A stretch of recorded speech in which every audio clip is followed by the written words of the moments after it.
Əməkdar artist Ədalət Şükürov nəvəsi Adeliyaya ad günü idi. Axşam Nöqtəz xəbər verir ki, sənətçi nəvəsinin 1 yaşı münasibəti ilə şəhər restoranlarından birində məclis qurub. Gecəyə şou biznes nümayəndələri də dəvət olunub.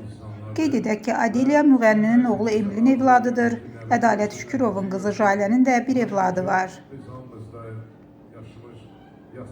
Yaşımız o yaşdır ki, başa düşürük ki, hər bir kəsə nəvə görmək, nəticə gəlmək nəsib olmur. Bəli.